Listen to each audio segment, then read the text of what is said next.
Welcome to the PRC. We've got some great reports tonight, but before we start, we wanted to thank Chairman Mao for founding this great nation and finally having China stand up. That's right. The government's requiring us to say that ever since the Long March, things have never been better. Long live Mao! Long live Mao! Speaking of marches, Garrin, March Madness may be over, but no worries, sports fans. We've got Jordan Chatman live at the Great Leap Forward. Jordan, how are things shaping up over there? That's right, sport fans. I'm here live at the Great Leap Forward game, and Team Mao's off to a great start. The community's been organized, and steel production has just begun. Oh, and would you look at that? Team Mao just hit a new record in steel production. That's a slam dunk. Oh, new development here. It seems that the opposing team, Drought, has just stolen the ball, and they're just starting to dominate the game. But that's okay. Team Mao is going to regroup and get back on their feet. Jordan Chatman, CCTV. Thanks for the report, Jordan. Darn those pesky Droughts. But the party will soldier on. In fact, this just in. China has just detonated its first atomic bomb. In fact, we have some footage of that right now. That's so beautiful. Oh. Long live Chairman Mao for pushing us past the United States in greatness and glory. In fact, that takes us to a message from our sponsors. Are you sick of authority figures that aren't Mao? Are you tired of elitism and the bourgeois? Then you need cultural. It's the revolution.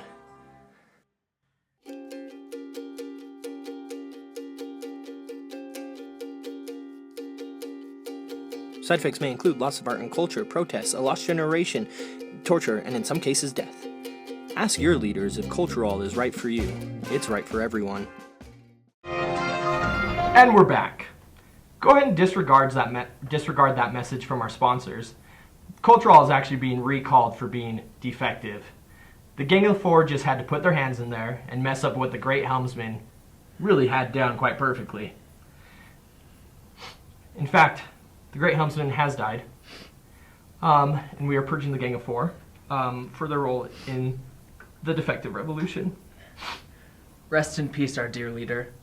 But we have another great leader. Deng Xiaoping is one of the great reformers of China and is doing wonderful things. We have a report with Lorraine right now. Lorraine? Thank you, Garrin. Now for our economic climate report. Over the period of the next 30 years, we're expecting a warm front of capital coming in from the west, broken into two stages.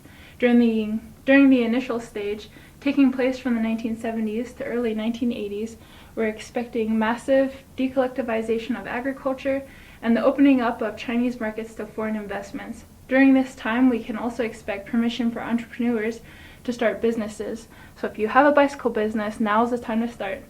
Following this initial stage of economic prosperity, we're expecting price controls, protectionist policies, and a growing amount of privatization and contracting out of state-owned industry, although state monopolies are expected to remain in sectors such as banking.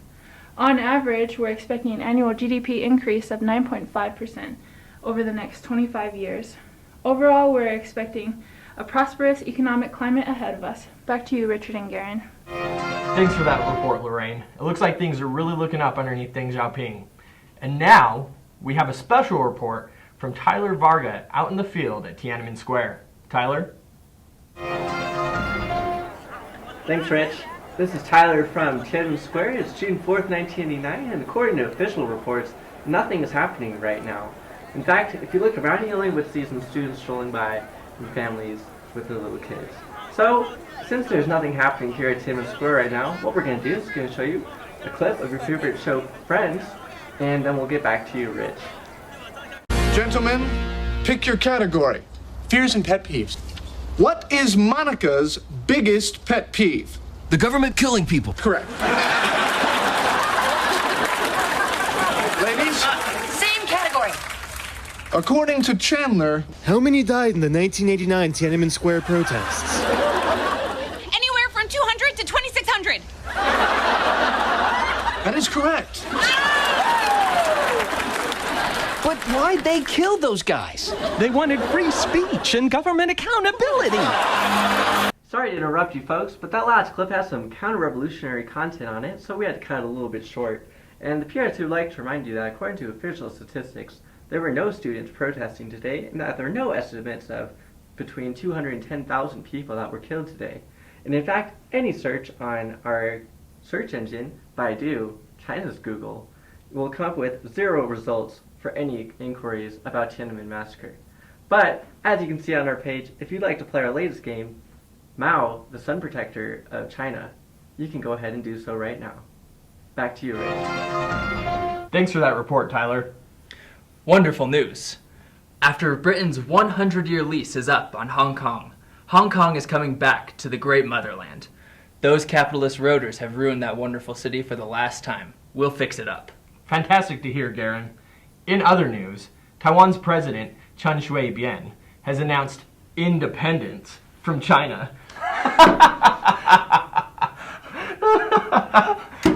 Good try, Chen. All right, sports fans, we're handing it back over to Jordan for the 2008 Olympics. What's up, sports fans? I'm here live in Beijing at the Olympic Games. The weather's nice, pollution is down, and our athletes are ready to rock and roll. China is finally going to get a chance to show what it can do on the international stage. Let's get these gold medals. Let's take on the world! I mean, sports.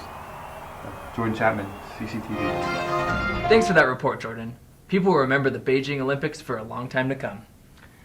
Fantastic news. After the Olympics, we now have a new leader of China, Xi Jinping.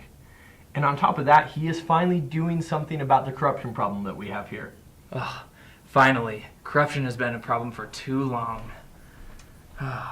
And this just in, our own Garrin is being kicked out for corruption. And we have a new anchor, Jordan Chatman. Thanks for coming in today, Jordan. And that concludes PRC Tonight.